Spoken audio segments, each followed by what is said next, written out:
നമസ്കാരം.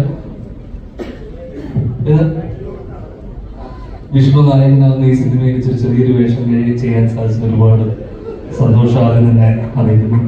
സോറി, വിഷ്ണു കൊണ്ടില്ലാതെ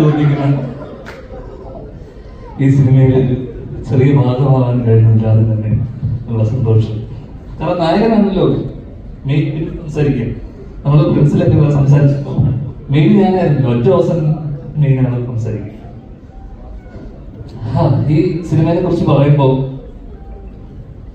നമ്മളൊക്കെ സ്കൂൾ കാലത്തൊക്കെ പഠിച്ചുകൊണ്ടിരുന്ന സമയത്തൊക്കെ നമുക്കൊക്കെ ഏറ്റവും പ്രിയപ്പെട്ട ഒരു മാഷുണ്ടാവും. ഈ മാഷെ ആദ്യമൊക്കെ നമുക്ക് മാഷിന്റെ അടുത്ത് പോകുമ്പോൾ ഒരു ടെൻഷനായിരിക്കും. കാരണം മാഷ് ഭയങ്കര സ്ട്രിക്റ്റ് ആയിരിക്കും.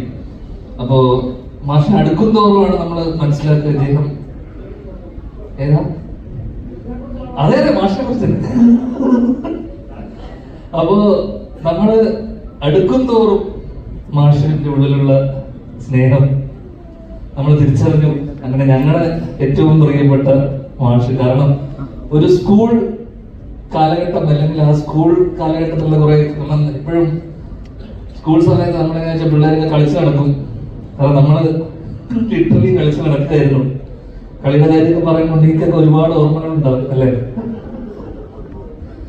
അപ്പൊ മാഷ് നമ്മളെ വിളിച്ചോണ്ട് വരും, വാ പഠിക്ക് എന്ന് പറഞ്ഞിട്ട്. പക്ഷെ മാഷ് നമുക്ക് പഠിപ്പിച്ച് ആ സമയം പിന്നെ നമ്മൾ തിരിച്ചു പോയി കളിക്കും. മാഷ് നമ്മളെ വിളിച്ചോണ്ട് വരും. സത്യം പറഞ്ഞാൽ അങ്ങനെയായിരുന്നു ആ ഒരു സ്കൂൾ അല്ലെങ്കിൽ ആ കാലഘട്ടം ഓർമ്മ വന്നു ഈ ഒരു സെറ്റിൽ. കാരണം അത്രയധികം രസകരമായിട്ടുള്ള ഒരുപാട് ഓർമ്മകൾ സമ്മാനിച്ച ഒരു സെറ്റാണ് ഈ ഭീഷ്മരുടെ. അവസാനമായി മനസ്സറിഞ്ഞ് ചിരിച്ചതും ഈ സെറ്റിലാണ്. ആദ്യം തന്നെ ഞങ്ങളുടെ എല്ലാവരുടെയും പ്രിയപ്പെട്ട മാഷിന്, വിജയനങ്കലിന് നന്ദി, ഈ സിനിമയുടെ ഭാഗമാകാൻ ഞങ്ങളെ ക്ഷണിച്ചതിനും. കാരണം സത്യം ഞങ്ങള് ഒരുമിച്ച് ഇത്രയും ആസ്വദിച്ചിട്ടൊരു സിനിമ ചെയ്തിട്ടില്ല എന്ന് തന്നെ പറയാം. അത്രമാത്രം രസങ്ങളുണ്ട്. കാരണം രസങ്ങളൊന്നും പുറത്ത് പറയാൻ പറ്റാതെ പരസ്യമായി പറയാൻ പറ്റുന്ന കാര്യങ്ങളായതുകൊണ്ട് തന്നെ പുറത്ത് പറയണില്ല. ഞങ്ങളുടെ കൊള്ളരുതായ്മകളെയും ഞങ്ങളെയൊക്കെ ക്ഷമിക്കുകയും കുറച്ചു കഴിഞ്ഞ് ഞങ്ങളോടൊപ്പം തമാശ പറയുകയും നമ്മളെ ഒക്കെ അടുത്ത് നിർത്തി ഞങ്ങളെ സ്നേഹിക്കുകയും ചെയ്ത ഞങ്ങളുടെ വിജയനങ്കൾ. ഈ സിനിമയെ കുറിച്ച് പറയുമ്പോൾ സിനിമ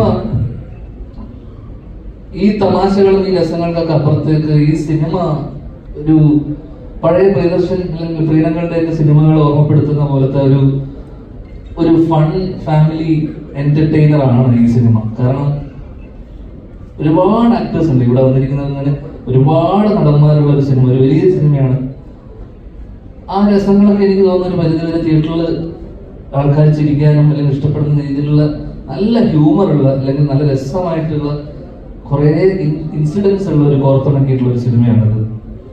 അതില് ഇന്നത്തെ ദിവസം രഞ്ജിന്റെ ദിവസമാണ്. അപ്പോ മ്യൂസിക് ലോഞ്ച് എന്ന് പറയുമ്പോൾ രഞ്ജിൻ ഏറ്റവും റിസ്ക് എടുക്കുന്ന ഒരു മ്യൂസിക് ഡയറക്ടറാണ്. കാരണം എന്റെ രഞ്ജിൻ 2 സിനിമയിൽ പാട്ട് പഠിച്ചിട്ടുണ്ട്. ആദ്യത്തെ സിനിമ കുഞ്ഞമണീസ് ഹോസ്പിറ്റലിൽ രഞ്ജിൻ എന്നെ ഒരു പാട്ട് പഠിപ്പിച്ചു. ഈ സിനിമയിലും ഞാനും വിഷ്ണുവും ചേർന്ന് പാടുന്നൊരു പാട്ടുണ്ട്. അപ്പൊ വിഷ്ണു പാട്ട് പാടിക്കൊണ്ടിരിക്കുന്ന സമയത്ത് വിഷ്ണുവാണ് ആദ്യം രാവിലെ വന്ന് പാട്ട് പാടിക്കൊണ്ടിരുന്ന സമയത്ത് ഞാൻ കാണുമ്പോൾ വിഷ്ണുവിന്റെ പാട്ട് കേട്ടിട്ട് ഞാൻ എന്തിനാണ് ഇങ്ങനെ പാടുന്നത്, എന്തും ഓവറായിട്ടാണ് ഇങ്ങനെ പാടുന്നത്. അങ്ങനെ ഞാൻ ഒറ്റയ്ക്ക് പാടിപ്പോരായിരുന്നു ഈ പാട്ട്. ഞാൻ ചിന്തിച്ചിരിക്കുന്ന സമയത്താണ് എന്നെ പാടാൻ വിളിക്കുന്നു. അങ്ങനെ ഞാൻ പാടുന്ന സമയത്ത് എനിക്കിപ്പോ എല്ലാം കറക്റ്റായി തോന്നി, ഞാൻ പാടിയാൽ മതി. ആ സമയത്ത് വിഷ്ണു മാറി നിന്നിട്ട് ഞാൻ ഹെഡ്ഫോൺസ് ഒക്കെ വെച്ചിട്ട് പാട്ട് പാടുന്നൊരു വീഡിയോ വിഷ്ണു ഫോണിൽ ഷൂട്ട് ചെയ്തിട്ട് എന്റെ ഫോണിൽ തന്നെ ഷൂട്ട് ചെയ്തിട്ട് ഇതൊന്ന് കണ്ടു നോക്കൂന്ന് പറഞ്ഞിട്ട് വിഷ്ണു എനിക്ക് കാണിച്ചു. അതാണ് ഞാനിപ്പോ അലാറമായിട്ട് വെച്ചിട്ടുള്ളത്. കാരണം വിഷ്ണു എത്രയോ വലിയ സിംഗറാണെന്നുള്ളത് ഞാൻ അവിടെ തിരിച്ചറിയുകയും അപ്പൊ ഞാൻ മനസ്സിലാക്കിയെന്ന് വെച്ച് കഴിഞ്ഞാൽ രഞ്ജിന്റെ കയ്യിൽ എന്തോ പ്രോഗ്രാമിങ്ങിന് ഓട്ടോട്യൂൺ എന്തോ ഒരു ടെക്നോളജി ഉണ്ട്. അത് കേട്ട് കഴിഞ്ഞാൽ ഇത്രയും മോശം എന്നെ ഉദ്ദേശിച്ചാൽ ആൾക്കാർ വരെ പാട്ട് വരെ ഞങ്ങൾ ആ പാട്ട് ഇവിടെ പ്ലേ ചെയ്യില്ല. ഞങ്ങൾ പാടിയ പാട്ട് ഉണ്ടല്ലോ. അപ്പൊ മക്കള് പറഞ്ഞത് മനോഹരമായി പാടിയെന്ന്. പക്ഷെ എനിക്കങ്ങനെ തോന്നിയില്ല. പക്ഷെ ഏതാ അത് മതിക്കൂ സമയം എല്ലാരും പോയിട്ട് പോണം ഇവിടെ പഠിക്കുമോ? അങ്ങനെ ഒരു പാട്ട് പാടാനുള്ള അവസരം തന്ന രഞ്ജിൻ ആദ്യം തന്നെ എവിടെയാണ് രഞ്ജിൻ കാണാൻ പോയി? രഞ്ജിൻ നന്ദി, സ്നേഹം. അപ്പോ പറഞ്ഞു വരുന്നത് ഈ സിനിമ മാർച്ച് 20-20 തിയേറ്ററിൽ എത്തുന്നത്. അപ്പോൾ തീർച്ചയായിട്ടും ഈ തമാശകളും ഈ പറഞ്ഞ രസങ്ങളൊക്കെ ഈ സിനിമയിൽ ഉണ്ടാവും. ഉറപ്പായിട്ടും ഒരു ഫൺ ഫാമിലി വാച്ച്, ഒരു കംഫർട്ട് വാച്ച് ആയിരിക്കും ഈ സിനിമ എന്ന് ഉറപ്പ് തരുന്നു. നന്ദി, നമസ്കാരം. നമസ്കാരം. ഒരുപാട് സന്തോഷമുണ്ട്. വിജയേട്ടൻ്റെ കൂടെ ഇതിനു മുൻപ് കള്ളനും ഭഗവതി എന്ന് പറയുന്ന സിനിമ ആണ് ചെയ്തത്. അതിനുശേഷം വേറൊരു സിനിമ അദ്ദേഹം ചെയ്തു, അതിൽ ഞാൻ ഉണ്ടായില്ല. അത് കഴിഞ്ഞപ്പോൾ വീണ്ടും ഭീഷ്മർ എന്ന് പറയുന്ന സിനിമയിലേക്കാണ് പിന്നീട് ഞങ്ങൾ ഒരുമിച്ച് വർക്ക് ചെയ്യാൻ സാധിച്ചത്. അത് നേരത്തെ ഈ സത്യനന്ദിക്കാട് ചിത്രങ്ങളിലൊക്കെ സ്ഥിരമായിട്ട് അദ്ദേഹത്തിൻ്റെ ടീമിലുള്ള ആൾക്കാരുള്ള പോലെ നീയൊക്കെ സ്ഥിരമാണല്ലോ എന്ന് ചോദിച്ചിട്ടാണ് ഞാൻ ഫസ്റ്റ് എന്നോട് ചോദിച്ചത്. അപ്പോൾ ഈ ദുഷ്ടൻ വേറൊരു ചതിയും കൂടി ചെയ്തു.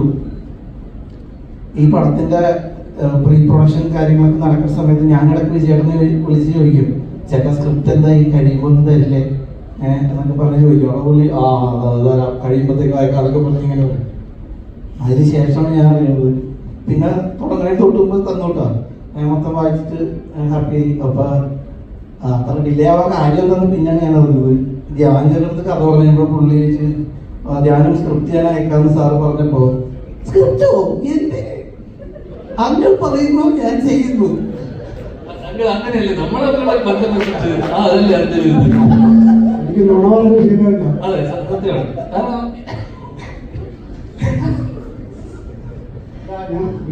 വിഷ്ണു പറഞ്ഞ കാര്യമാണ്. അതെ അതെ അതെ. അങ്ങനെ സ്ക്രിപ്റ്റ് വായിച്ച ഇവനാണോ സ്ക്രിപ്റ്റ് വായിക്കാത്ത ഞാനാണോ നന്നായി ചെയ്തത്? അഭിനയത്തിന്റെ കാര്യത്തിൽ കണ്ടില്ലേ?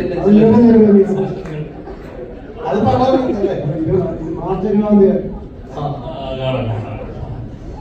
അപ്പൊ അങ്ങനെ പറഞ്ഞ പുള്ളി ഫസ്റ്റ് തന്നെ നീ അപ്പൊ സ്ഥിരം പുള്ളിയുടെ ആർട്ടിസ്റ്റ് ആവാൻ നിൽക്കണ്ട, ഞാൻ ഡീൽ ചെയ്തോളാന്ന് പറഞ്ഞു. പുള്ളിയും ആൾക്കാർ അധികകാലം ഇങ്ങനെ നീ സ്ക്രിപ്റ്റ് നീ അധികകാലം പോകുന്നവരിക്കണം. അല്ല, അപ്പൊ പുള്ളി സ്ഥിരം വിജയേട്ടന്റെ പടത്തിലെ ഒരാളാവാൻ വേണ്ടി ഞാൻ ആയിക്കോളാന്ന് പറഞ്ഞിട്ടുണ്ട്. പക്ഷെ അടുത്ത പ്ലാനിങ്ങിൽ എനിക്ക് തോന്നുന്നത് ഞങ്ങൾ എല്ലാവരുടെയും വൈബ് അടിപൊളിയായിരുന്നു. ഞങ്ങൾ നേരത്തെ പറഞ്ഞ പോലെയാണ്, ലൊക്കേഷനിൽ ഇത്ര എൻജോയ് ചെയ്ത് വേറൊരു ലൊക്കേഷൻ ഇല്ല, അത്രയും രസകരമായിരുന്നു. അതിനൊക്കെ ഞങ്ങളുടെ മാഷിനെ പോലെ പ്രിൻസിപ്പളിനെ പോലെ വിജയേട്ടനും ഞങ്ങളുടെ കൂടെ ഉണ്ടായിരുന്നു. നേരത്തെ പറഞ്ഞ പോലെ പുള്ളി ചെറിയ വേഷം അങ്ങനെയൊന്നുമല്ല. ഇതിൽ നായകൻ ആരാന്നുള്ളതിൽ ഞങ്ങൾ തമ്മിൽ വേറെ തർക്കമൊന്നുമില്ല. ഉണ്ണിലാലുവാണെന്നാണ് ഉണ്ണിലാലു അവകാശപ്പെടുന്നത്. പക്ഷെ എന്റെ ഒരു കാഴ്ചപ്പാടില് യഥാർത്ഥ നായകൻ എന്ന് പറയുന്നത് നമ്മുടെ മാഷ് തന്നെയാണ്. എന്റെ ഡ്രസ്സും ഉണ്ണിലാലുവിന്റെ വേഷം ശ്രദ്ധിച്ചാൽ മനസ്സിലാവും ആരാണ് ഇതിൽ നായകൻ. എന്തായാലും ഒരുപാട് സന്തോഷം. എല്ലാവരും ഭീഷ്മർ 20 വരുമ്പോൾ തീർച്ചയായും കാണണം, പ്രോത്സാഹിപ്പിക്കണം. നല്ല രസമുള്ള ചിരിക്കാനുള്ള ഒരു സിനിമയാണ്. Thank you so much. അപ്പൊ എന്തായാലും രണ്ടുപേർക്കും വലിയൊരു കൈയടി നൽകിക്കൊണ്ട് ഭീഷ്മറിന് കംപ്ലീറ്റ് രീതിയിലുള്ള സക്സസ് നേർന്നുകൊണ്ട് രണ്ടുപേരെയും സീറ്റിലേക്ക് വീണ്ടും ക്ഷണിക്കുകയാണ്. Thank you.